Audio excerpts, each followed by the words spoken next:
AdaptCast, o seu podcast de vivência empresarial e tecnologia.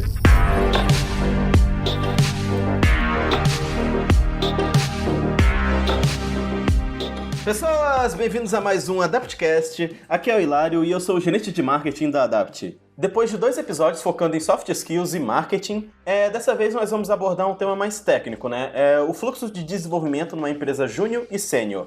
Então nós vamos falar de back-end, front-end, UI, UX, novas tecnologias do mercado. E para essa conversa nós estamos aqui com uma equipe bem diversa. Eu estou aqui hoje com o Nicolas. Salve galera, tranquilo? Eu sou o Nicolas, sou trainee de desenvolvimento da Adapt, atualmente no processo aí. Esperando o resultado, otimismo sempre, e é isso. Eu também estou aqui hoje com o Abraão. Salve, salve galerinha, beleza? Abraão aqui, vice-presidente da Adapt. E retornando ao podcast, Yasmin.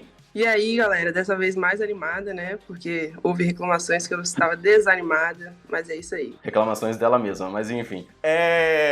E também temos aqui hoje um convidado especial nesse cast, o Adeildo. Bom dia, boa tarde, boa noite para todos vocês. Eu sou o Adeildo, eu sou o CTO do grupo WeDev Tecnologia, um grupo de empresas aí que tem sede em Santa Catarina e também, na verdade, o mundo todo, né? Se bem que hoje todo mundo está aí trabalhando remoto, estamos atuando aí 100% em todos os lugares. Então, gente, esse podcast ele vai ser bem diverso porque nós temos trainees, temos alguém que já passou no desenvolvimento e hoje agora é vice-presidente da Adapt, e temos o CTO de uma empresa sênior. Então, a gente vai conseguir ter todas as visões do front-end e do back-end.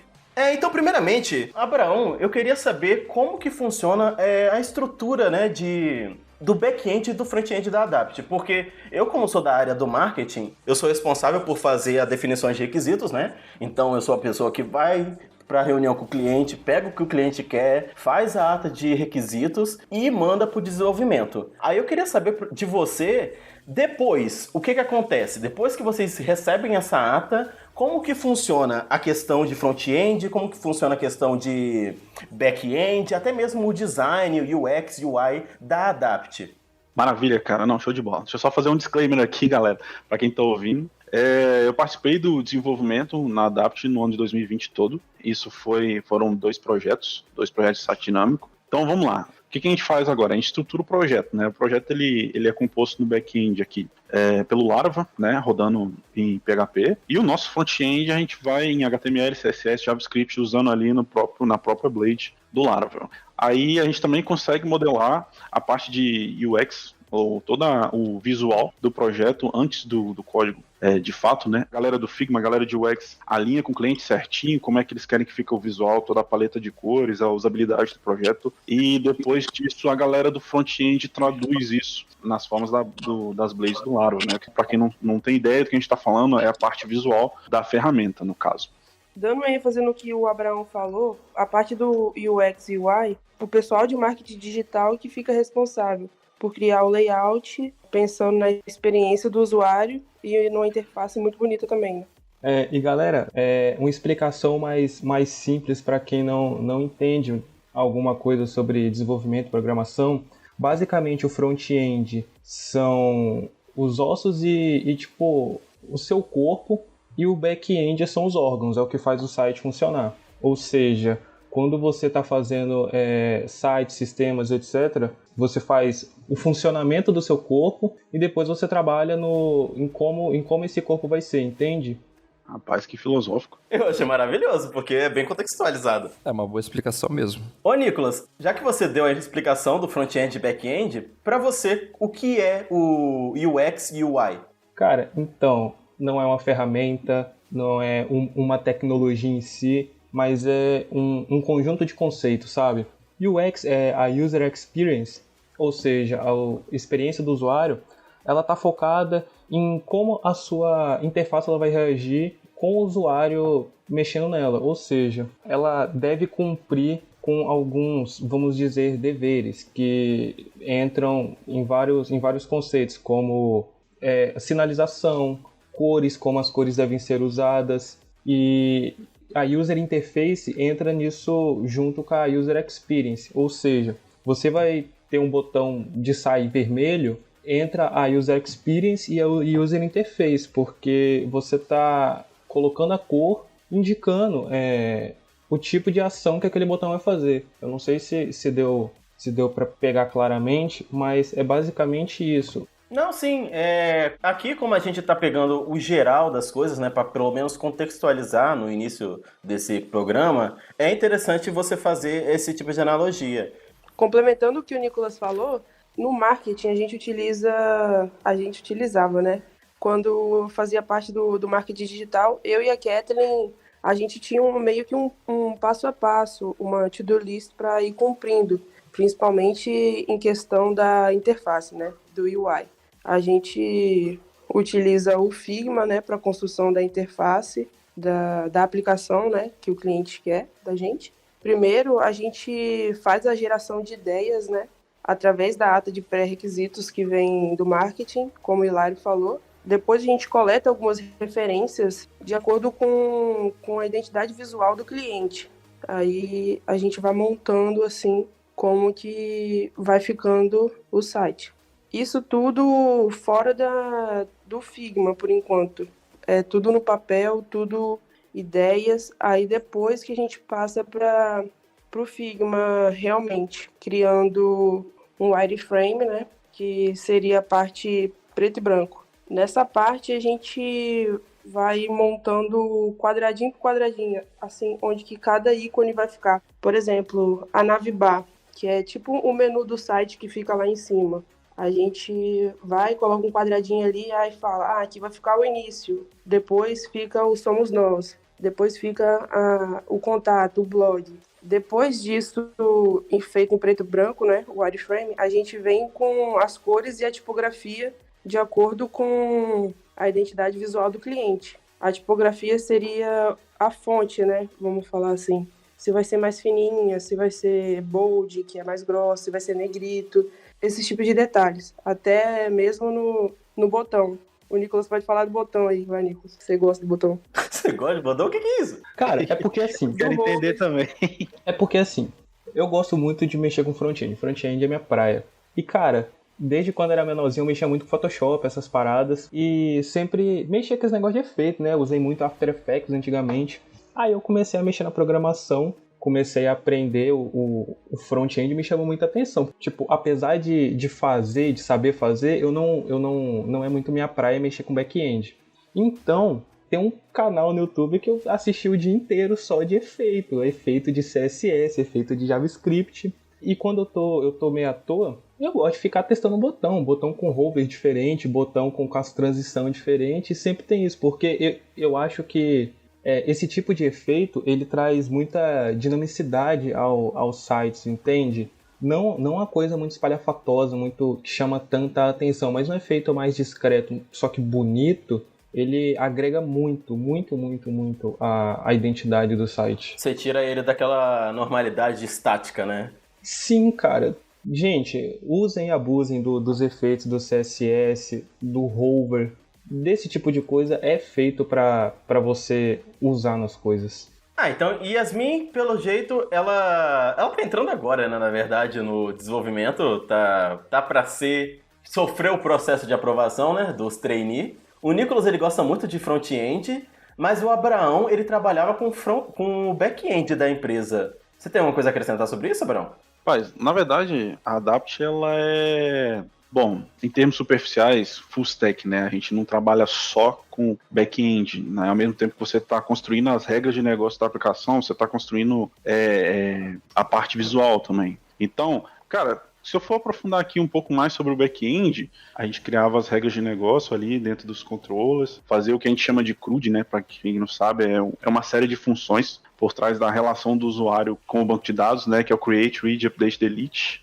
Imagina que você está no site, você quer ter a funcionalidade de criar, de ler o conteúdo, de fazer update, de deletar o que você quiser. E isso é tudo muito bem estruturado lá no back-end. E ali a gente tem a obrigação de fazer com que as atitudes do usuário elas possam se relacionar com o banco de dados e isso seja traduzido ali no visual, né? Então, o nosso trabalho, na verdade, ele é até meio covarde, assim, porque dizem que a função do programador back-end é nunca ser notado, porque o cliente final, ele não quer ver código, não quer, enfim, saber como funciona, ele só quer saber que funciona, certo? Só quer saber de botão bonito. Só quer saber de botão bonito, exatamente. Puxando sardinha pro back-end, que agora eu tô no processo seletivo da Adapt, né? Fiz o back-end, foi a parte mais chatinha pra mim, pelo menos. Não sei pro Nicolas também. Essa questão de fazer CRUD, né, que o Abraão falou. Pra eu entender isso, demorei um pouquinho, mas eu vejo a importância disso, principalmente pra pessoa que vai administrar o site. Aí, por exemplo, se a pessoa quiser colocar uma foto no site, vai através da área administrativa. Exatamente isso. Como assim a área administrativa, né? A pessoa, ela tem na mão dela o que a gente chama de site dinâmico, né? Por que dinâmico? Para fazer qualquer modificação no seu site, você não precisa botar a mão no código. Você vai ter um dashboard, que a gente chama de admin, né? A área administrativa que a admin está falando, e ali você adiciona fotos, adiciona texto, adiciona título, as coisas, funcionalidade, efeito, sem precisar saber programar. E aí, por trás do funcionamento disso tudo está o back-end. Um negócio interessante é que a Yasmin falou aí de como a gente faz aqui o famigerado CRUD, né? Eu tô falando isso porque atualmente eu tô com um pezinho ali na empresa júnior e outro pezinho como desenvolvedor júnior na empresa sênior. E o interessante, quando a gente chega na empresa sênior, a gente descobre que você fazer CRUD tá um pouco longe de programar de fato, né? E vamos o back-end vai bem... Eu e Nicolas desesperou aqui agora. Que isso. Enfim, vai um pouco além do CRUD. Na verdade, em muitas situações você nem vai fazer CRUD. Na sua opinião, Adeildo, como é que funciona aí um back-end? Como é que você descreveria um back-end um pouco mais detalhado? De fato, assim, o processo na WeDev ele é parecido, mas muito diferente. Tá? E o porquê disso? A WeDev, em 90% dos seus casos assim, de desenvolvimento, eles são projetos de inovação, de pesquisa e inovação. Ele vai diferir um pouquinho de projetos de apenas de desenvolvimento, tá? Mas como assim? Desde o princípio, a WeDev ela nasceu já focada em blockchain e criptomoedas. Desde antes mesmo da WeDev existir, que era o CDA Lab, o Laboratório de Desenvolvimento da Capital de Alberto, né? É uma das empresas também que está dentro do grupo. Era simplesmente um laboratório de desenvolvimento e ali a gente já brincava com o Bitcoin. E a gente foi recebendo demandas de desenvolvimento e, por fim, a gente achou melhor fundar a WeDev, né, uma empresa separada para poder lidar com toda essa demanda. Mas voltando aqui no ciclo do desenvolvimento, né, por que ele é bem diferente? Todo projeto assim, a gente não considera ele como um desenvolvimento de software, mas sim como a criação de um produto. Obviamente, a equipe de desenvolvimento do software em si vai ter uma pegada muito mais de desenvolvimento do que de produto, mas por trás de toda a entrega, por trás de toda a comunicação com o cliente, assim, ela sempre numa pegada de produto. Por lei aqui no Brasil, nós somos obrigados a já pensar nas medidas de proteção e nas políticas de dados, né, dos usuários por conta da LGPD, principalmente se o cliente do usuário for aqui no Brasil, ou da GDPR se ele for em território da União Europeia. Mas o foco ali, então, ele sempre vai ter uma pegada ali de produto. Então, quando a pessoa está ali desenvolvendo o back-end, às vezes ela está lá usando, por exemplo, um recurso do Laravel que poucas pessoas usam, que são os eventos, né? Se eu estou lá cadastrando numa conta bancária de um usuário, né? Eu preciso, às vezes, fazer um relacionamento com o sistema para poder validar se aquela conta existe. E eu não vou pedir para o front-end ou para o aplicativo fazer mais um request para poder fazer isso, né? Ele não precisa. Para o usuário lá, só interessa ele cadastrar o nome da conta dele lá, a conta dele, e foi. Perfeito. Depois, se houver, por exemplo, a gente coloca lá uma rotina, um evento, né, para poder rodar depois desse cadastro, para poder validar se aquela conta lá realmente existe ou não, né? E se ela não existir, ela já retorna ali depois para o usuário, né? E o porquê que ela retorna depois, não durante a criação da conta? É que no Brasil, o sistema bancário financeiro, ele é engraçado porque ele coloca as regras de validação de criar o número da agência, né, de uma conta, mas o número da conta não tem uma regra simples, ela só tem lá o número mínimo e máximo de caracteres, né? Então aquele dígito verificador, ele em tese não existe. É só mesmo ali uma invenção ali para complicar a vida dos front-ends. Mas o número de uma conta ela pode ser simplesmente o número do celular que ela é válida, sabe? Não tem uma regra assim específica para poder validar aquele número de conta. Então ele acaba lá indo para uma rotina secundária que vai ocorrer paralelo ou logo após o request, né? do usuário. Também ela serve também muito numa arquitetura de microserviço, né? Se você ali fez um pedido de requisição de login, você tem que disparar um e-mail de login para o usuário. Você não precisa de fazer naquela mesma rotina ali o envio do e-mail. Você pode colocar isso numa fila para poder entregar depois de alguns segundos, né? Não tem o problema. E-mail não é tempo real. A gente sabe que os servidores SMTP, eles travam ali por alguns segundos dependendo do dia, né, de qual é o e-mail que vai estar funcionando. Então, se você tem que ficar lá esperando segundos para poder validar se o e-mail foi enviado ou não, cara, você não vai entregar uma experiência legal para o usuário, porque ele vai ficar lá com aquela tela de fazendo login carregando e carregando e carregando. Então, essa pegada assim de planejar todas essas etapas, elas estão desde ali o começo, quando está começando a elaborar os documentos requisitos com o cliente, todas as regras, vamos dizer assim, de ética de dados e política de dados com o cliente, e tá juntando ali a equipe. Geralmente a gente não junta toda a equipe de desenvolvimento, porque eles vão estar ali mais focados em desenvolver algum projeto. Colocar ali o programador para poder conversar sobre política de ética de dados é interessante, é legal, só que a maior parte das vezes assim, do tempo ele precisa estar ali programando, principalmente quem é muito júnior, muito pleno. Isso é uma opinião minha. Então a gente acaba colocando às vezes uma pessoa mais sênior, de pleno para sênior, junto ao cliente, né, que já tem ali uma pegada mais comercial também às vezes, né, para poder estar ajudando a elaborar o escopo assim, do projeto, né? E depois ali, dando o start do projeto, vai estar toda a equipe reunida, né? Às vezes fica ali uma semana, 2 semanas ali planejando todo o projeto ali, né? Do que seriam os entregáveis, para poder dar a satisfação para o cliente final. Uma dúvida, Adeildo. Como que funciona a divisão dos programadores, como você falou aí? Pelo que eu tô vendo, o Abraão trabalha como back-end, né? Isso aí. Tem essa divisão? Tem sim, Yasmin.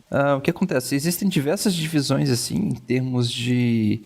não vou dizer cargo, mas do que você faz. Por exemplo, o Abraão, pra quem não sabe, o Abraão, ele trabalha aqui na UiDev, né? Acho que ainda não foi comentado. Então, ele tá ali justamente como júnior, né? Dentro da UiDev. Ele começou ali num projeto e tal. Bem no início de um projeto, se eu não me engano. Né, ele chegou ali a pegar o início ali do levantamento de requisitos e tudo mais. Você pegou essa parte, Abraão? Porque eu não lembro muito bem. Sim. Cheguei a pegar o levantamento de requisitos de um projeto e outro mais pro meio. Isso, beleza. Aí o que acontece, Yasmin? Vamos pegar ali o caso ali específico do Abraão. Ele chegou em um projeto, tinham na época lá 2 pessoas no back-end, e haviam mais 2 pessoas na parte do mobile, né, que era um aplicativo ali específico. Tinha uma pessoa ali voltada para o UI UX. Se eu não me engano, tinha mais alguém ali já levantando também a parte de requisitos para o front-end, a parte administrativa, né? Que é mais visualização de dados, estatística, né? Que ele é um projeto bem específico em si. Tem muita parte com automação. Então ali o administrativo vai mesmo ali visualizar dados e contabilizar lucro, prejuízo, custos e por aí vai. Né? Não tem muito assim o que o administrador fazer. Isso depende muito também de projeto para projeto, tá, Yasmin? O projeto ali específico do Abraão, ele começou com uma daily, com todo mundo ali, todo dia, um determinado horário, conversando sobre o projeto. Depois a gente começou a separar essas dailies por equipe, né? Então a equipe mobile começou a fazer em um horário, a equipe do back-end começou a fazer em outro horário, e depois os líderes do projeto, eles se comunicavam entre si, porque às vezes chegava num momento de tão ramificado, assim, tão específico, que já não fazia mais sentido fazer aquela daily. Ela já estava ficando muito longa, né? Fazia a galera perder muito tempo ali, enquanto ela podia estar melhor aproveitando o dia. Depois que aquele projeto já estava bem andado ali, e que foi notado ali já não vou dizer uma ociosidade, mas de fato já não, o tempo previsto para o Abraão naquele projeto já tinha ido, eu acabei colocando ele em cima de um outro projeto que ele está aí até hoje, né? Nele ali, o Abraão, eu tô colocando ele para poder aprender bastante itens do Laravel, né? São itens assim que, por exemplo, são bem específicos do framework, né? Que são os resources, a parte de eventos ali mesmo para poder fazer tanto streaming de dados quanto também fazer outras tarefas, né? Esse já é um projeto que ele está já na fase de desenvolvimento contínuo. O que a UI deve ver como desenvolvimento contínuo? A gente vê que um software nunca vai ter fim, nunca vai finalizar o desenvolvimento desenvolvimento, né? Principalmente esses projetos de inovação. Então, você sempre vai ter que estar colocando ali alguma coisa, adicionando uma nova feature ou remover alguma feature que foi depreciada porque o mercado mudou. A gente está num ambiente muito competitivo, então a gente sempre está tendo que mudar alguma coisa ali ou outra, adicionar uma nova feature. Então, a gente está sempre ali de olho nos concorrentes, a gente vê ali o que eles ainda lançaram, a gente busca lançar lá na frente. Hoje a WeDev, o grupo financeiro WeDev, ela já está ali com várias empresas, né? Eu já diria que a gente já tem hoje 12 empresas no total. Algumas ainda estão incubadas dentro de outra, porque ainda não tem um CNPJ próprio, mas a gente está já dando... Quando bate o break-even do projeto ali, a gente cria o CNPJ novo dela ali e tudo mais, separado, para não precisar de ficar incubada dentro de outra empresa. Até fiscalmente isso é legal de se fazer. Eu acho que nesse momento, qualquer empresário júnior que estiver ouvindo esse podcast, só pra vocês saberem, a gente tá aqui com o olhinho brilhando, tá? Eu sei que é normal no podcast o entrevistado receber perguntas, mas eu gostaria de fazer algumas perguntas pra vocês, eu posso? É claro. Eita. É claro. Acho que até é uma coisa assim, interessante de uma forma de reflexão, né? Assim, eu tive um início de formação em psicologia, né? Foi o curso que eu mais levei adiante. É mesmo? Aham. E aí, o que deu? Rapaz. O que deu que eu não me formei, né? Cara, eu comecei 5 cursos superiores e não terminei nenhum. É questão de que chegava num momento assim que eu já não tinha mais paciência pra poder continuar. Aí eu, não preciso de faculdade, tá aqui, foda-se. Entendi. Mas aí eu decidi, assim, eu vi que pra mim, naquele momento da minha vida e até o momento atual, o curso superior pra mim não fazia sentido, né? Já era a minha 5ª tentativa, na verdade era a 3ª na época da psicologia. Mas assim, eu sempre absorvi bastante conhecimento, psicologia eu sempre adorei. E eu acabo aplicando os conhecimentos ali dentro do curso, dentro do trabalho em si. Então, uma das coisas assim, que eu aprendi, que eu vejo a galera júnior ali sempre muito motivada, é que a galera júnior trabalha muito.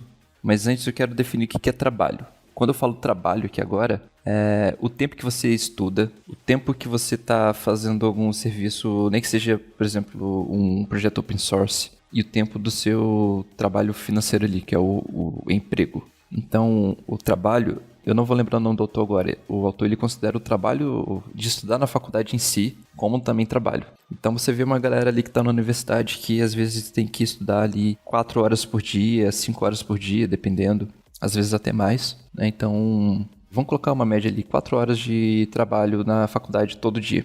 Se alguém tiver uma calculadora e quiser ir somando ali, mais ou menos, só para chegar ali no ponto que eu quero levar, por favor. Vamos, tô somando, pra falar. Então, vamos colocar aqui também a questão de trabalho em casa, estudando em casa, porque afinal de contas, a maior parte das pessoas ainda estuda em casa ali, né? Então, vamos colocar ali pelo menos umas 2 horas. Você acha que é justo 2 horas ali por dia estudando em casa ou mais? Por dia eu acho que é justo, porque o que acontece na real é que a gente fica tipo, sei lá, 3 dias sem estudar, aí 2 dias estudando 9 horas por dia, entendeu? Então no final das contas dá por aí, 2, 3 horas por dia. Aquela gestão de tempo mal organizada, mas enfim. Isso. Então nós temos 4 horas ali do diário, né? E mais 2 horas ali em casa, ali a pessoa tendo que trabalhar em casa. Beleza. Agora vamos colocar aqui em relação ao trabalho financeiro em si, né? Geralmente a galera que trabalha em desenvolvimento e tudo mais, com qualquer outra empresa, vai trabalhar de 6 a 8 horas por dia. Depende muito de pessoa para pessoa e tudo mais, mas vamos colocar 7 horas por dia, porque tem aquela parada ali para poder comer, o descanso e tudo mais. Vocês acham justo colocar 7 horas por dia de trabalho? Justo. Tá justo. O normal é 8, né? Exato. E já deu quantas horas ali por dia? 13. 13 horas por dia. E né, que ele tá somando mesmo? Olha só. O dia tem... Quantas horas tem ali tem um dia? 24. O que? Dia útil? 16, vamos colocar? Então ali do seu dia útil você tem 3 horas ali para você poder se locomover do trabalho, embora a maior parte das pessoas estão em home office e tudo mais. Mas vamos fingir que essa situação ainda não existe, que o mundo era pré-pandemia. E quem mora em grandes cidades, né, você ainda tem um fator trânsito que pode atrapalhar bastante, fora o se alimentar nesse período todo de trabalho. Então, vou chutar aqui bem por baixo, então pode colocar mais 4 horas ali, se locomovendo e tudo mais. Isso tudo pode gerar um pouquinho de estresse, né, porque o trabalho ele gera um pouco de estresse. Então já temos quantas horas aí de trabalho? 17. 17 horas por dia. Tá. Isso na vida de um universitário. 17 horas por dia, então multiplique aí pra mim por 5 dias. Vamos fingir que o universitário não trabalha, não estuda no final de semana. Assim, na verdade você falou, vamos multiplicar por 5, eu instantaneamente pensei, por quê? É 7, não? Mas por 5 deu 85 horas. 85 horas. Cara, são 85 horas de trabalho toda semana que vocês, universitários, têm. 85 horas. Vocês já tinham parado pra poder pensar isso? A semana tem quanto, Abraão? 24 vezes 5 é quanto? Peraí, isso dá o quê? 120? Eu fiquei reflexiva aqui, Adeildo.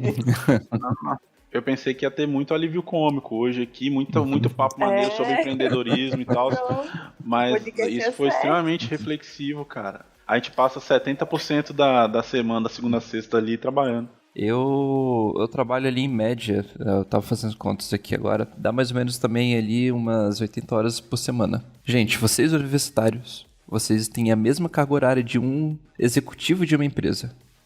Vou repetir mais uma vez, vocês têm a mesma carga horária de mais um executivo de uma empresa. Ao mesmo tempo que vocês estão trabalhando ali, vocês estão tendo o mesmo nível de adoecimento que um executivo de empresa. Então, qual é o ponto que eu quero chegar? A galera que tá ali na faculdade, vocês aí que são de empresas júnior, por aí vai, vocês podem experimentar momentos de desânimo, né, de dificuldade. Vocês podem chegar no momento de travar e não conseguir mais elaborar alguma tarefa, seja na faculdade, seja no trabalho. E eu não vou falar assim, olha, vocês têm que ir lá e praticar exercício físico, se alimentar bem. Não, isso eu não vou falar isso porque tempo não tem. Mas uma coisa que vocês estão aí início de carreira, acredito eu, o momento que vocês travam ali, vocês precisam buscar ajuda, principalmente de superior de vocês no trabalho. Na faculdade também, conversar às vezes com o coordenador, conversar com o orientador.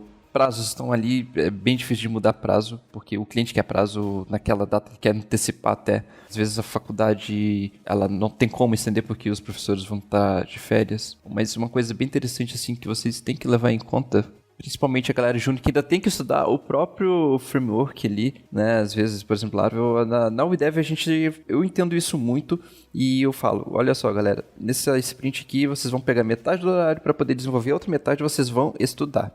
Eu peço para que a galera, para elas não terem que subir ali para incríveis 20 horas ali por dia fazendo alguma coisa, para elas não beirarem ali a loucura, eu peço para elas estudarem ali o curso, tudo mais dentro do horário de trabalho, principalmente quem é júnior ali, quem ainda está iniciando, para poder fazer isso. Então, acho que eu fugi um pouquinho aqui do assunto, mas eu só queria levantar esse parênteses ali, né, sobre como vocês levam, ou melhor, como a gente leva, né, o trabalho, né? A gente trabalha muito mais do que a gente imagina. Caramba, uma coisa que você falou aí que me pegou muito é que, tipo, sobre pedir ajuda aos nossos superiores, né? E cara, eu tô percebendo agora o quão privilegiado eu sou de ter um superior que enxerga essas coisas. Porque, assim, muitas vezes, Adeildo, a gente aqui que é júnior, a gente faz isso tudo e ainda fica, sabe, inseguro, tipo, fiz nada hoje. Com a sensação hoje, de... nossa, eu não produzi nada, cara. Eu só fiquei 14 horas estudando. Fiz nada hoje, sabe? E, poxa, vou ser demitido. Agora,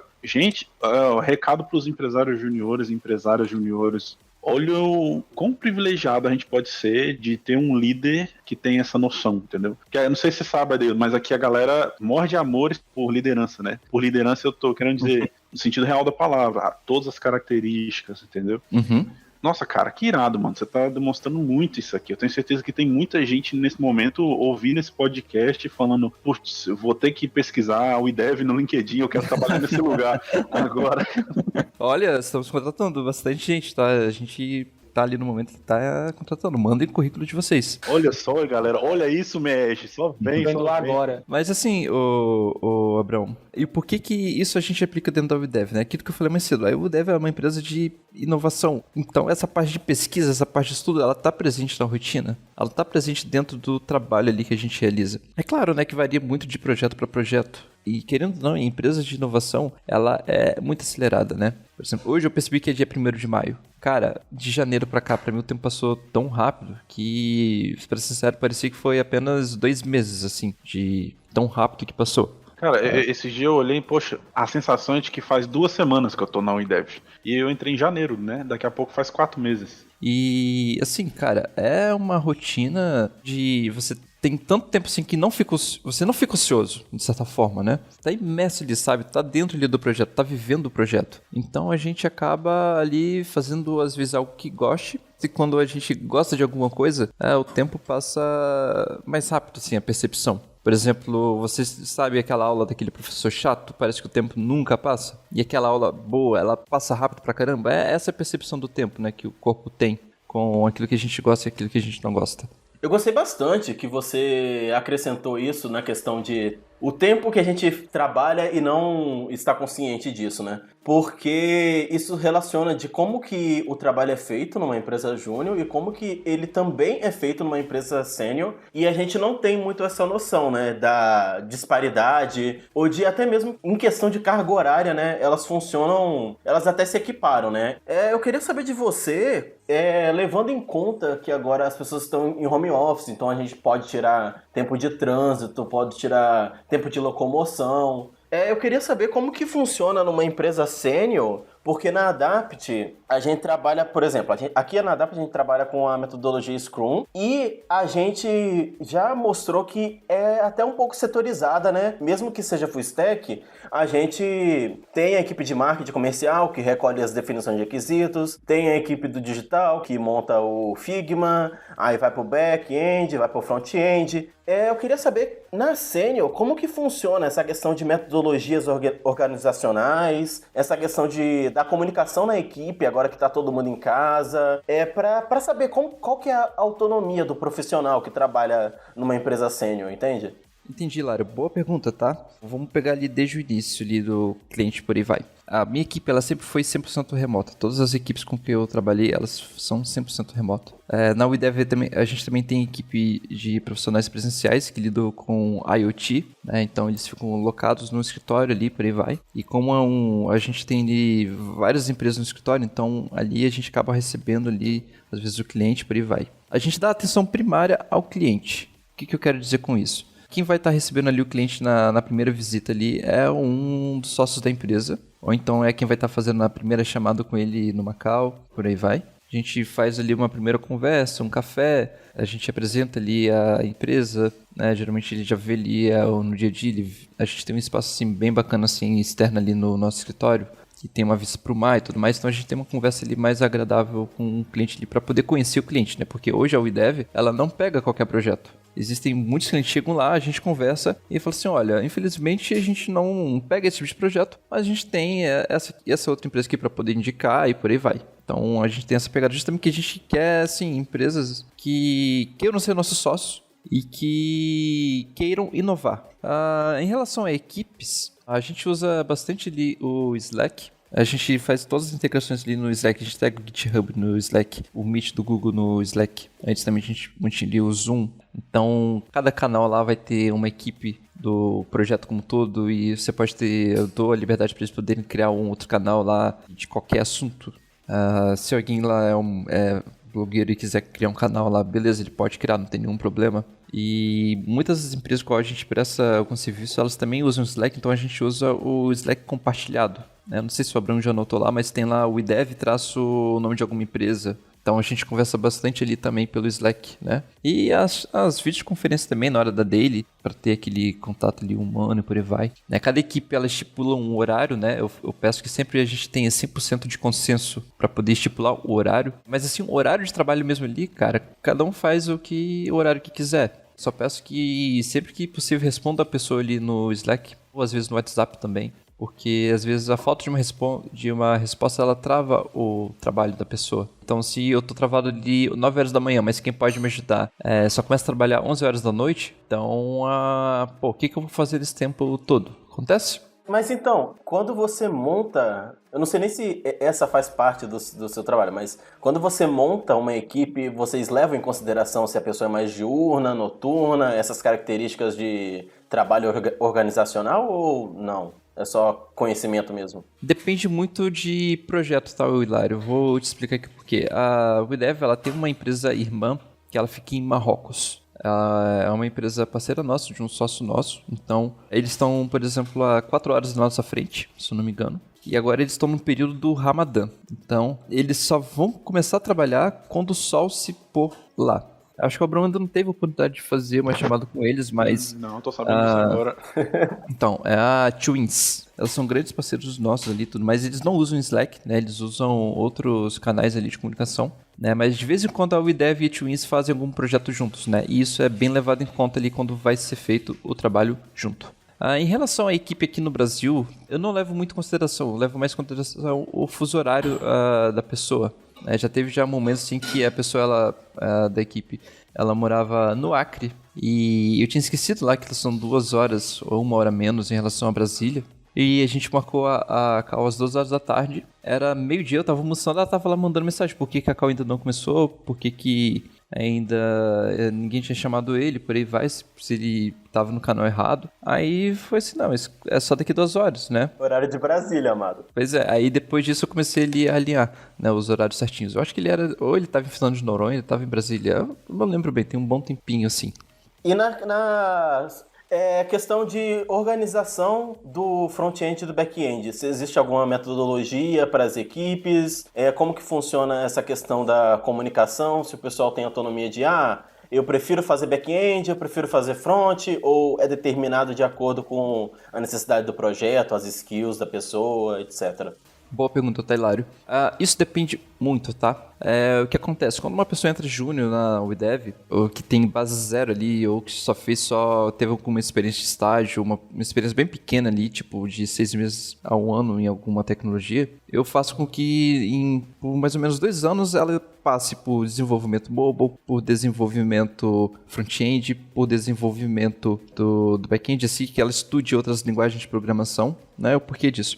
Na minha opinião, quem é júnior pleno ali, mais ou menos um pleno, essa pessoa ela tem que ser generalista, ela tem que ser full stack, ela tem que conhecer outras tecnologias ali, até mesmo a parte ali de containerização, de como fazer um deploy. Por quê? Cara, às vezes se você for ali júnior, você se tornar um especialista ali muito cedo, cara, pode chegar lá na frente que você, primeiro, você não vai se adaptar com alguma nova tecnologia se você nunca viu antes. Você não vai ter uma noção zero de como fazer aquilo. E, cara, outra coisa, a gente só sabe se vai gostar de uma coisa, não se a gente experimentar ela. Então, tem caso ali, por exemplo, de uma pessoa que ela começou no desenvolvimento de back-end usando Python, né, usando o Django REST Framework. E agora ela está em desenvolvimento mobile no Flutter. Ela adorou o Flutter, ela está amando o desenvolvimento mobile. Ela não quer voltar para o desenvolvimento de back-end ou de front-end. Ela quer ficar ali no mobile. E, cara, tudo bem. Ela passou ali por um ciclo bem grande ali com a gente, né? Ela tá ali com a gente tem 2 anos, 3 anos, por aí vai, acho que ela entrou em 2018. E, cara, é uma pessoa assim que se reencontrou no desenvolvimento mobile. E quando eu vejo que a pessoa ali se reencontra e gosta de fazer aquilo que ela tá fazendo, cara, a relação que ela tem no trabalho é outra. Pra ela não é nem trabalhar, é uma diversão, sabe? Isso, para uma empresa de inovação e para gente que quando está lidando isso, é muito legal de ver. Em relação ali sobre a parte de organização de sprint, a gente usa aqui o Lean MVP, só que a gente fez uma pequena modificaçãozinha aqui, a lá o WeDev, para poder fazer sentido para a gente e para o cliente, né? Porque a WeDev, que não ela é uma fábrica de software, mas que lida com inovação. Então, muita coisa ali a gente busca reutilizar. A gente gosta bastante também de open source. Então, quem for lá no nosso GitHub da WeDev vai ver que tem projetos open source.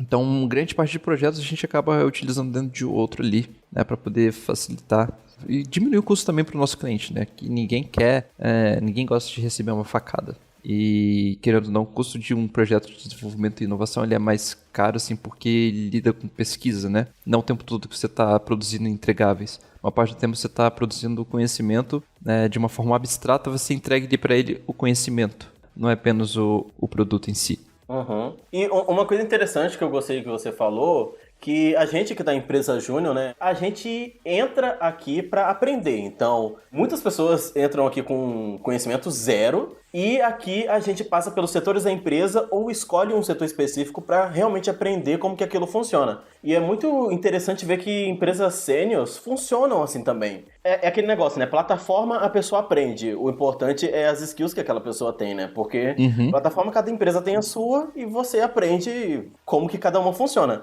Isso é muito interessante porque aqui a gente tem 2 trainees, né? Yasmin e Nicolas, que estão saindo do processo trainee da Adapt, então eles podem falar como que foi esse processo trainee. Mas a gente tem o Abraão que passou pelo processo seletivo de vocês também. Então, Abraão, você tem alguma coisa a falar sobre como que foi esse processo seletivo, como que funciona, se foi muito destoante do que acontece aqui na Adapt, em questão de aprender a utilizar ferramentas, aprender a... até mesmo gestão de tempo, comunicação com a equipe, etc.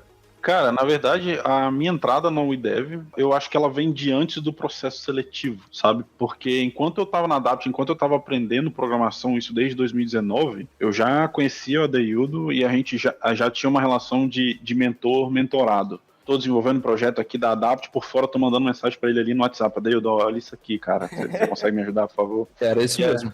Era isso mesmo. Aí tinha ali indicação de estudo, ele perguntava, por que você tá usando essa ferramenta? Aí eu dava uma resposta super inteligente do tipo, não tem ideia, cara, acabei de aprender. Me mandaram... É mágica. Até que chegou um momento em que eu manifestei interesse numa área e, por coincidência, era o perfil profissional que eles estavam procurando. E ele falou, Brown, tenta o processo seletivo aí da UiDev, a gente tá contratando, você parece ter o perfil. E aí eu fui lá, tentei, aí foi o processo padrão, né? Eu mandei o currículo foi aceito, fiz a entrevista, na entrevista falei bastante do MEG, né? Que é procedimento padrão para quem sai do MEG. Oi, sou do MEG, olha aqui como é que é o movimento da empresa júnior. E aí depois de um mês chegou a notícia da contratação. Enfim, foi um projeto padrão. E assim, embora eu conheça o Abraão há muito tempo, tem mais de 10 anos que eu conheço o Abraão. Nossa senhora. Ah, bem mais, cara. 2008 a gente jogava Priston juntos, cara. Lá em 2008. É de joguinho que vocês se conhecem? Não, a gente é conterrâneo, pô. Nós dois somos de Afonso Cláudio. Na região serrana do estado. Nós somos conterrâneos. A gente conhecia, estudou junto na escola ali, mas em séries diferentes, né? Vocês são da mesma escola, que maravilhoso. Da mesma escola. A diferença é que ele começou a programar com o quê? 12 anos, Dave? Ah, cara, foi por aí. Eu era bem novinho ali que eu comecei a programar. E eu comecei em 2019, né? Então... É porque assim, o Abraão, né, quando ele fez parte do processo seletivo, foram várias pessoas ali que participaram daquele processo. Acho que eu entrevistei ali mais de 60 pessoas em uma semana. Tanto eu e a Luana, que estava na época lá trabalhando e me assessorando nesse processo seletivo, que ele começou em dezembro e só foi finalizado em fevereiro. Eu tive que fazer uma pausa por conta das festas. E o que acontece? O Abraão, cara, ele encaixou ali bastante nos requisitos e tudo mais, mas uma coisa que foi notada lá na observação dele foi justamente essa participação do movimento do EJ, que contou ali mais pontos para ele. Então, você universitário que está aí me ouvindo, faça projetos de extensão enquanto você ainda não tem emprego, faça algum jeito de você adquirir experiência, porque a experiência, ela vai contar muito. E vou falar mais uma dica aqui pra vocês. Mesmo que vocês não tenham todos os requisitos que pedem lá na vaga, mandem o seu currículo mesmo assim. Não tenham medo lá de, pede 3 anos, mas só tenho 2 anos e meio. Cara, são 6 meses ali. Possivelmente você vai ser contratado se você mandar, cara, porque falta profissional no mercado. Eu tô até hoje procurando gente que por 2 anos que eu nunca consegui preencher a vaga. Então, falta gente no mercado. No mundo todo isso, né? Não tá formando profissionais suficientes para preencher todas as vagas que estão sendo solicitadas nas empresas. Sim. É porque aí vamos voltar um pouquinho na psicologia, né? Ninguém tem sonho de ser programador. A pessoa tem sonho de ser advogado, tem sonho de ser médico. E aqui no Brasil, a quantidade de pessoas que a gente forma em direito todo ano é muito grande. Satura o mercado. E não tem oportunidade para todo mundo no mercado de trabalho em direito, querendo ou não. A pessoa acaba se frustrando ali na vida e tem que fazer uma segunda faculdade para poder trabalhar ou algum outro curso. Então, as áreas que realmente precisam, ela não vai ter, assim, muita gente participando porque não tem esse apelo emocional, né? Quem é que vai querer ser programador? Sério, alguém de vocês tinha um sonho de ser programador? Eu nunca me olhei e falei quando era pequeno. Eu nunca olhei. Eu caí aqui de paraquedas, nem sei o que eu tô falando, que brincadeira. E qual que era o sonho de vocês, assim? Por que vocês escolheram um curso de vocês? Mano, eu faço engenharia de petróleo, cara. Eu queria ganhar dinheiro fazendo petróleo, mano. Aí, do nada, assim, programação.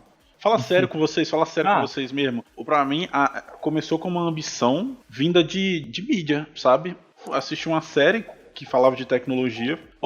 tô achando isso aqui legal. Fui jogar um jogo, falava sobre tecnologia, opa, tô achando isso aqui mais legal ainda. Quando eu fui ver, tava conversando com pessoas sobre, depois disso, tava botando a mão no código, opa, empresa júnior, opa, o IDEV, opa, não quero mudar de carreira, eu quero ser programador o resto da vida, amo isso aqui. Me corrijam se eu tiver errado, mas no LinkedIn, em várias outras, tipo, comunidades assim de desenvolvedor e programadores no geral, você vê muita gente que era veterinário, que fazia medicina, que fazia muita coisa, largou tudo, virou e foi trabalhar como programador. Você vê muito isso. Cara, na UIDEV tem físico, tem arquiteto, tem engenheiro de petróleo, tem músico. E formado mesmo ali na área de TI, tem também, mas são bem poucos, assim. É uma coisa também que a UIDEV não olha, né? A gente não pede superior na área de TI. Adeildo, você me fez refletir em uma coisa. Na faculdade da ciência da computação, que é a que eu faço, né, na UFES atualmente. Só você. Só eu, no caso. Nicolas e Hilário não faz. A gente não tem uma matéria específica para programação web, que é o que a gente aprende na ADAPT, na prática, né? E isso me deixou muito decepcionado, assim. Nicolas e Hilário pode estar falando também. Então, complementando a sua pergunta, eu vejo o mercado, Lido, como muito pragmático. Você precisa saber fazer aquilo que o cliente pede para você fazer. E o meio acadêmico, ele foca muito para você continuar no meio acadêmico. Então, ciência da computação estuda todas as matérias possíveis para você ter a noção básica daquilo, né? Mas para você continuar estudando. Então, fazer pós, fazer mestrado, fazer doutorado. E não para você necessariamente ingressar no mercado de trabalho web, por assim dizer, né? Que é o que a Adapt proporciona essa experiência. Então, completando o que a Yasmin perguntou, né? A gente não tem essa matéria voltada para o desenvolvimento web. É mais, a gente aprende Python, C, Java e outras linguagens mais, direcionadas a um exercício específico e não para entrar no mercado de trabalho. Então, como que você vê essa questão também? Vamos pegar ali, então, a parte... Eu vou considerar desenvolvimento web aqui, tanto front-end quanto back-end, tá? Possivelmente, Yasmin, você deve ter estudado sobre estrutura de dados, pilhas e filas. Você deve ter pego ali uma parte ali, então, também de orientação a objeto. Não sei como que é a grade curricular da UFES em si, mas, assim, esse ponto ali de estrutura de dados, né, você saber estruturar um dado lá, que às vezes é em C, é uma parte, sim, chatinha, mas eu diria que é uma das partes mais importantes de todo o curso, a estrutura de dados. Que é quando você entende como funcionam ali os ponteiros. Então, quando a faculdade passa esses dados ali, quando você vê isso na universidade, é muito bacana você pesquisar em como você vai aplicar isso na vida real. Tem um GitHub que ele é muito interessante, se não me engano é Real World Examples, sei lá. Mas ele aplica muitas vezes conceitos em um caso real. E às vezes também, muitas vezes o tutorial de internet mesmo não passa uma explicação legal. Pô, você vai pesquisar como é que funciona a questão de broadcasting no Laravel. O que você mais vai ver ali na internet é chat, né? Mandando uma conversa ali pra outra. Mas assim, cara, quando eu fui aprender sobre isso há uns anos atrás, só tinha tutorial de chat. Não tinha nenhum outro e até hoje possivelmente não tem. Foi inclusive na época que eu estava estudando ali uma faculdade de TI e logo depois que eu estudei estrutura de dados eu consegui compreender ali como é que eu poderia usar melhor aquele broadcast ali dentro do sistema em si, né? E foi ali também que toda a minha pegada de como programar mudou. Eu passei a ser muito mais assertivo na hora de programar. Embora atualmente eu estou saindo da programação porque não tenho mais como programar, porque minha rotina de tempo ela hoje está muito mais na parte de gestão, por aí vai. Mas esse ponto ali que eu vi na faculdade é um ponto incrível, assim, de você poder estruturar. Que você consegue estruturar um software, uma parte de web, justamente para lidar com eventos paralelos, em concorrência. E outro ponto muito interessante também que possivelmente vocês devem ter visto na faculdade é concorrência e paralelismo. Vocês têm que estudar sobre isso. Vocês têm que estudar sobre transações em banco de dados, né? Porque você está ali fazendo uma alteração num banco de dados e no meio da rotina falha, mas você já alterou dados do banco. Você deve ou não manter essas alterações em banco, sabe? Então são pontos ali extremamente importantes que vale a pena dar uma estudada ali e entender como é que funciona.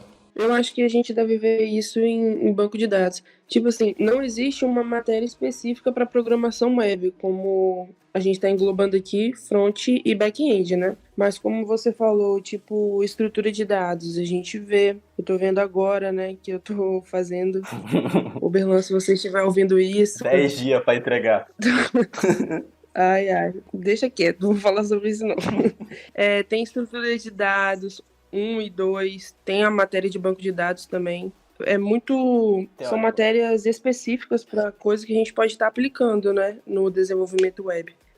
Uma prática de ED1 que a gente pôde fazer, né, que eu achei bastante interessante que o professor passou pra gente, foi fazer uma imitação do Photoshop através de estrutura de dados. Usando o OpenGL. Sim, a gente trabalhou com a imagem em formato de matriz e fez filtros para essa imagem. Você fazia o código, né, e via na prática. Isso foi muito interessante. Eu acho que eles constroem, falando do meio acadêmico, né? É construído muito a sua teoria, mas não tanto a prática, entende? Porque, por exemplo, a gente sabe, a gente tem uma matéria de estrutura de dados, então a gente sabe como estrutura de dados funciona. Só que a gente vê estrutura de dados em linguagem C. E a gente aplica os conhecimentos de pilha, lista, árvore, na linguagem C para fazer trabalhos, exercícios, e não se você estiver numa empresa, você vai precisar fazer isso, como você usa a estrutura de dados nisso, entende? Com certeza, Hilário, eu concordo 100% com você. Acho que um ponto bem interessante ali também, né, que o Laravel, ele facilita bastante ali, né, é o trabalho com interfaces, né, a injeção de dependência também é lindo ali de se trabalhar. E pegando ali um pouquinho da injeção de dependência, o type hint que você consegue usar ali dentro do Laravel, né, toda a containerização que tem ali dentro, eu gosto de usar bastante a interface mesmo ali para poder montar a estrutura de dados. Obviamente eu uso isso vamos dizer assim, para poder ajudar, porque a estrutura de dados mesmo ali eu estou usando às vezes para poder implementar um recurso em duas classes diferentes, 2 serviços diferentes, mas que vão fazer a mesma coisa, só que, por exemplo, em projeto em serviços diferentes, né?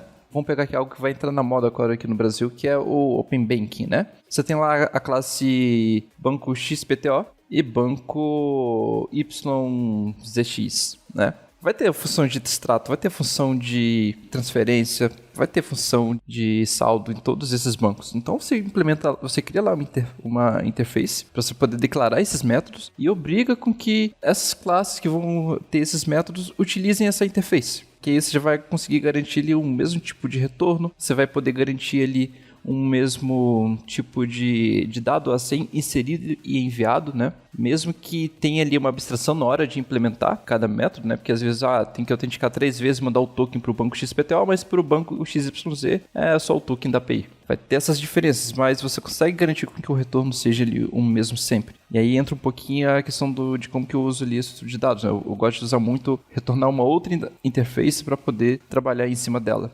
E um outro framework aqui que a gente usa bastante ali, que é o Django, junto com o Python, né? Eu acho que é até bacana vocês estudarem sobre o Django, estudarem sobre o Python também, que, assim, Laravel e Django são 2 frameworks muito bons para o desenvolvimento full stack. Cada um ele consegue ser aplicado em um caso ou outro, em um projeto ou outro, mas os 2 são muito bons para poder desenvolver. Os 2 vão ter linha de comando ali para quem curte linha de comando. Os 2 são muito bem testados pela comunidade, são muito bem confiáveis. Python é uma linguagem muito fácil também de aprender. Python é a primeira linguagem que a gente aprende na faculdade, pelo menos no nosso centro acadêmico, né? Que a gente aprende programação funcional com ele. Uhum. Mas programação funcional também é lindo demais. Python é uma linguagem, se não me engano, ela é multiparadigma, né? É diferente do JavaScript, que ele é uma linguagem de programação orientada a eventos. A estrutura de dados do JavaScript é uma das coisas mais bizarras que eu já vi na minha vida, sem sacanagem. JavaScript é terra sem lei, não tem regra nenhuma. Cara, tipo, quando você altera ali uma variável no JavaScript, querendo ou não, o JavaScript monta uma estrutura de dados que você tem acesso ao valor anterior daquela variável ali em questão. É uma loucura, cara, a JavaScript, mas é por isso que o JavaScript é uma ferramenta também muito bem poderosa ali. Existem outras linguagens também, assim, que a gente estuda aqui também, que são linguagens bem específicas, né, que entram um pouco no mundo do cripto, que é o Solidity, né, que é uma linguagem de programação que ela funciona na plataforma Ethereum Virtual Machine, né, que é onde que a gente cria os smart contracts, os famosos ERC20, o RC20 aqui no Brasil, né? Que é onde que a gente cria os tokens de cripto para poder serem transacionados dentro da blockchain do Ethereum, ou Ethereum, né? Como a gente também fala muito aqui no Brasil. E assim, programação envolvendo cripto em si é algo que é de outro mundo, né? Porque não existe erro. Você não pode errar. Não existe como, coloquei um saldo a mais aqui pro usuário, vou lá editar no banco de dados. Não existe isso, cara. Enviou ali, enviou, e nunca mais vai retornar. Porque o blockchain em si foi criado para que nunca se tenha uma alteração de algo que já foi escrito, né? Não tem como você ir lá fraudar. O poder computacional para você poder fraudar algo em blockchain, por exemplo, cara, é um custo muito grande. Não teria energia elétrica o suficiente no mundo para poder conseguir alterar dados que já foram inscritos em blockchain, né? Porque você teria que alterar ao mesmo tempo de todos os computadores que mantêm esse registro, que é uma forma de computação distribuída, que é um mundo incrível também para se trabalhar. Gente, eu queria voltar numa questãozinha que a gente levantou lá atrás, que ficou na minha cabeça ainda sobre o ensino superior, né, faculdade. A gente estava discutindo sobre o que a gente vê na faculdade, o que é mais interessante. Aí a Deildo trouxe o exemplo da estrutura de dados, né? Acho que ficou bem claro pra gente o quanto isso é importante. E tem um negócio assim que eu acho que a gente pode destacar também do ensino superior e que ajuda na carreira, querendo ou não, que é o contato que a gente tem com a ciência, né? Porque a faculdade ela te prepara muito bem para a carreira acadêmica, né? A gente discute muito de que falta um pouco de preparação para o mercado, e você acaba atendendo mais para a carreira acadêmica, principalmente as universidades federais, as universidades públicas do Brasil. E um negócio que eu acho que, assim, me ajudou bastante foi que na universidade eles te ensinam a como obter informação e como lidar com a informação e como filtrar a informação, né? E como funciona o método científico. Eu acho que isso ajuda a gente a ser programadores melhores, né? Eu sinto que a gente sai da universidade sabendo um pouquinho mais sobre como pegar um problema, descrever ele, filtrar e resolver ele da melhor forma possível. Abraão, você está falando que essa é a única forma? Não. Você está falando que essa é a melhor forma? Também não. Eu estou falando que essa é uma forma e talvez seja a mais certeira, né? A que tem a curva de aprendizado mais curta, né? A forma mais fácil de uma pessoa ascender a esse tipo de conhecimento. Enfim, eu acho que isso ajuda bastante a gente na nossa carreira. Fora o network também tremendo que a gente faz na faculdade, né? Se não fosse a faculdade, a gente não estaria numa empresa júnior. Eu acho que a universidade, ela te ajuda a você entender como as coisas funcionam. Então, como a estrutura de dados funciona, como a linguagem em C funciona, como o Java funciona. E quem aprende a programar em casa pode entender como aquela ferramenta funciona, não o que está por trás dela, o que levou aquilo a acontecer, entende? Concordo muito com você, Hilário, tá? Porque assim, uma coisa bem interessante que também, que em 2018 a gente fez na WeDev, foi um hackathon de projetos que a gente queria conhecer, mas foi lá na UFSC, na Universidade Federal de Santa Catarina, esse hackathon. A gente selecionou uma empresa, a Comexchain, para poder ajudar eles ali e mentorar eles durante todo o pós-hackathon, né, que seriam 6 meses ali. Também receberam ali um prêmio financeiro, né, e tudo mais. E assim, o mais legal ali dessa Comexchain é que elas foram e continuaram participando de outros projetos por aí vai, até que foram participar de um projeto, de um outro hackathon também, lá na Califórnia. Então, eu acho que a universidade, além de conhecimento, ela também abre muitas portas e muito contato, assim, mundo afora, sabe? Principalmente conexão entre pessoas, tá? Isso que eu acho incrível, que uma universidade e uma faculdade, ela é capaz de prover. E foi justamente uma escola júnior, uma empresa júnior lá que criou esse projeto, mas a gente conheceu lá os integrantes. Uma das pessoas hoje trabalha com a gente, né? Eu quero mandar um forte abraço aqui para o Estevam. Ele estava nesse projeto da Comexchain. Eles foram para Califórnia para poder apresentar esse projeto. E foi uma empresa assim que a gente aqui, logo no início, eles apresentaram a ideia, montaram lá no dia o pitch de apresentação. Deu certo, foi incrível. E os caras foram para frente, sabe? Embora eu sou uma pessoa que não gosta muito de hackathon, né? Eu tenho um preconceito com muito de hackathon, mas é algo assim que, embora eu tenha esse preconceito, mas o que eu acho incrível, que abre essas oportunidades. Eu sou fã de hackathon. Você já fez hackathon? Eu não sei se significa hackathon ou se é tipo uma semana que você fica estudando tal coisa e tem um projeto final. Seria essa a função do hackathon também? Também, Yasmin, mas no nosso caso do hackathon que a gente fazia, eles eram de 36 horas. Então era correria, era a galera ali com energético, pizza, 24 horas era no final de semana ali que a gente fazia para poder apresentar o projeto. Então era aquela correria ali, né? A galera que participava ali de uma maneira bem assídua ali, nesse caso. Eu conheço mais o conceito tipo da Next Level Week, eu não sei se você já ouviu falar. Já ouvi falar, mas mais ou menos. O hackathon em si que eu falo é algo que vai ter um monte de gente participando, né? Eles vão criar um grupo ali de pessoas, uma equipe, né? E vão montar, às vezes, ou um software em si, uma prova de conceito, né? Para poder apresentar ali e, quem sabe, até criar um novo negócio, né? Que foi o que aconteceu ali no caso. Sobre essa coisa de hackathon, eu até tinha conversado com o Carlos, que é o atual presidente do CAD, do Centro Acadêmico de Ciência da Computação, e está fazendo um projeto trainee da ADAPT junto comigo. A gente conversa muito sobre fazer um hackathon na UFES e tipo, até conheci com a Kathleen também, que é atual presidente da ADAPT. Aí a gente até pensou em como fazer. Pô, massa, tá? Me coloco à disposição para ajudar vocês. Nossa, show de bola. Capaz, faz seu nome, mano. Olha aí, ó. Eu não sei se você já ouviu falar sobre o Adeildo, mas a colaboração, o ambiente colaborativo, ele é um dos pilares do MEG, sabe? Do Movimento Empresa Júnior, da Brasil Júnior, que é nosso maior órgão regulamentador. E como é que funciona isso? Isso está inclusive nas nossas metas. A gente tem uma meta de ações compartilhadas em que a gente tem uma quantidade mínima de outras empresas juniores que a gente tem que ajudar a conseguir executar projeto ao longo do ano. Então, se uma empresa júnior lá do Rio Grande do Sul, ela executa um projeto e eu não estou precisando executar esse projeto agora, eu indico ele para lá, porque isso faz parte das nossas metas, entendeu? E a gente ganha título depois, como EJC, né? Enfim, uma das nossas metas é isso, a quantidade de ações compartilhadas que a gente tem. A gente valoriza muito esse clima de colaboração. Pô, massa. Cara, é muito da hora. Massa mesmo, tá? E voltando um pouco aqui de espaço colaborativo, acho que até vale a pena assim, também pra galera que quer pegar um emprego, mas que não tem experiência e por aí vai. Galera, seguinte, GitHub tá ali, GitLab tá ali. Vocês podem trabalhar sem ter um emprego, como eu já falei aqui mais cedo. Vocês podem fazer pacote open source, ajudar em pacotes open source mundo afora, né? O Laravel é open source.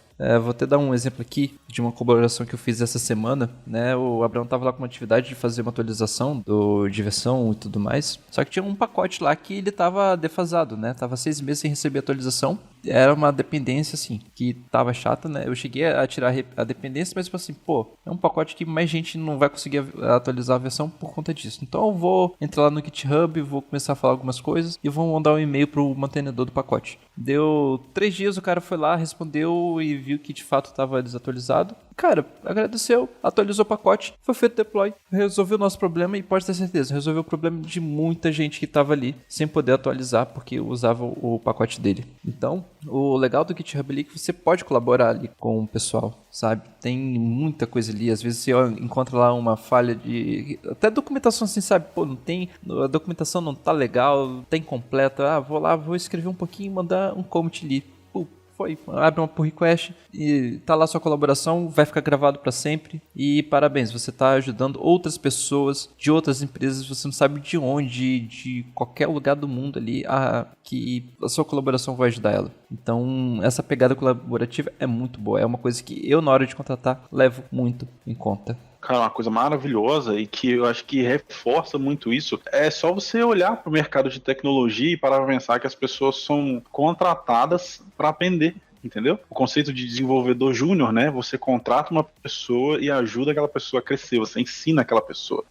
Você ali ensinar a pessoa, além de você também aprender ensinando, né? Quantas vezes que eu fui ali, tanto ensinando para você, Abraão, tanto ensinando para outra pessoa ali, ou o Rafael, eu ensinando para o Rafael, ou o Rafael te ensinando. Forte abraço aí, Rafael. Cara, é uma outra pegada assim incrível, né? Você tá transmitindo conhecimento e ao mesmo tempo você tá tendo ali um conhecimento que às vezes é um detalhe que você tá explicando para outra pessoa ali, você nunca tinha percebido, você percebeu, você aprende, você já ensina isso para aquela pessoa ali. Então é aquilo, né? O desenvolvimento, o aprendizado, ele também é contínuo. Tá sempre ali um andando do lado do outro. Excelente. Gente, a gente conseguiu abranger vários assuntos aqui nesse podcast e eu contava com isso, né? Por isso tem uma equipe tão diversa aqui em questão de trabalho, né? Conseguimos ver como que funciona o fluxo de desenvolvimento, como que funciona a questão de trabalho, questão de rotina, as linguagens que nós usamos para fazer o desenvolvimento back-end, front-end. Adeildo, quais são suas considerações finais desse podcast? Eu quero primeiro dar uma dica para todo mundo, assim, foi algo que eu aprendi dentro da WeDev do Diego, é algo que eu até hoje levo em conta, que é o seguinte: não se case com tecnologia. Tecnologias vêm e vão morrer, né? Hoje vocês usam Laravel, mas pode ser que simplesmente o Taylor Watwell, né, que é o mantenedor principal, isso já houve assim, ameaças dele fazer isso, foi de tornar o Laravel privado, né? Não se tornar mais aberto, open source, né? Isso é um dos perigos de se casar com tecnologia, né? Quando eu digo casar de tecnologia, é sempre usar a mesma coisa ali e por aí vai.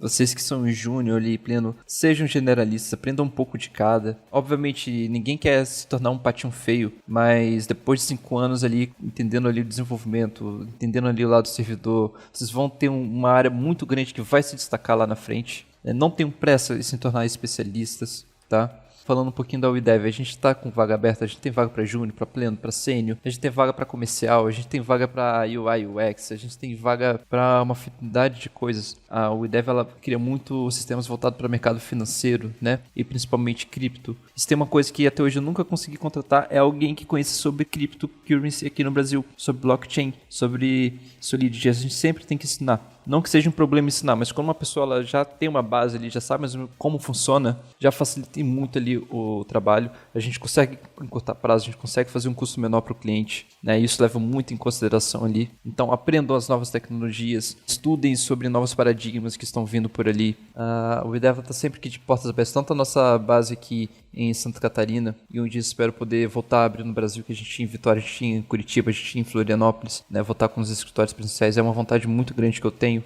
O trabalho remoto ele é muito bom, tem suas vantagens e suas desvantagens, assim como um trabalho presencial, mas a pegada ali do escritório não é necessariamente você estar lá todo dia, mas a gente cria o nosso escritório como um lugar bacana para você poder estar lá, é um lugar que dá prazer nas pessoas estarem lá. Tem gente que vai lá dia de domingo trabalhar porque gosta de estar lá, ou porque quer jogar algum jogo no PlayStation 5 que é exclusivo, né, que a gente tem aqui no escritório. É sério, de vez em quando, como é o meu e-mail que recebe as compras, né, de vez em quando eu vejo, você acabou de fazer uma nova compra desse jogo aqui na PlayStation Store. Às vezes quando eu tenho que fazer algum deploy, né, que querendo ou não eu ainda atuo nessa parte ali de deploy, chego lá domingo à noite e tem gente lá assim, trabalhando, conversando, comendo pizza, é um ambiente assim, legal de você poder ver. Então, eu sei que não são todas as empresas que são assim, são bem poucas, mas assim, toda empresa tem ali seu estilo, tem a sua cultura e por aí vai. Conheça bem a cultura da empresa antes de você entrar lá, porque às vezes não é uma cultura que você vai gostar, né? Às vezes não vale a pena você ficar numa empresa por 6 meses porque você está apertado financeiramente e depois sair. Acho que vale muito a pena você pegar uma empresa em que você pode crescer lá dentro e ter assim até um ganho melhor em qualidade de vida do que você ficar lá por um tempo e depois sair e acabar não tendo um avanço na carreira legal, sabe? Saibam planejar a carreira de vocês, mas quando vocês estão júnior ali, cara, aprende coisa, pede pro seu gerente te ensinar front-end, pro você ver se você consegue fazer algum outro trabalho. Se não tiver como, estuda open source, vá lá estudar como que funciona aquela tecnologia, ajuda em diversos projetos que tem aí que precisam de ajuda e por aí vai. E para quem quiser encontrar mais sobre a WeDev, tá? Vocês podem procurar a gente lá no LinkedIn, no Instagram, no Facebook, por aí vai, no GitHub. O site é wedev.software, o LinkedIn tá WeDev Software, WeDev é tudo junto, tá? No GitHub lá é github.com/wedevbr. A gente também tem ali o e-mail para quem quiser entrar em contato também, que é contato@wedev.software. E é isso aí. É como vocês podem encontrar ali a gente. Geralmente é a gente que encontra vocês. Ô, Adeildo, só uma coisinha, cara, que você falou aí que a galera pode mandar currículo, que a WeDev tá contratando. Qual é o melhor lugar, a melhor plataforma, e-mail? Vocês podem mandar ali por e-mail ali, tá? O rh@wedev.software. Algumas vagas específicas, a gente tem alguns formulários para poder preencher também. Mas por e-mail ali, acho que fica mais fácil aí pra galera. Eu acho que esse episódio desse podcast vai ser aqueles que ficam na playlist do canal, assim, mais assistidos, sabe? Melhores episódios. Massa. A gente bota no título, né? Vagas abertas, aí a galera vem. E Nicolas, quem ouviu esse podcast até aqui, aonde que pode encontrar a Adapt? Vocês podem encontrar a gente no nosso site, adapt.info. Também podem encontrar a gente no nosso Instagram, que é Adapt Empresa Júnior. Lá tem várias dicas e o nosso marketing arrasa. E vocês podem encontrar a gente também no nosso LinkedIn. Então é isso, gente. Até o próximo programa.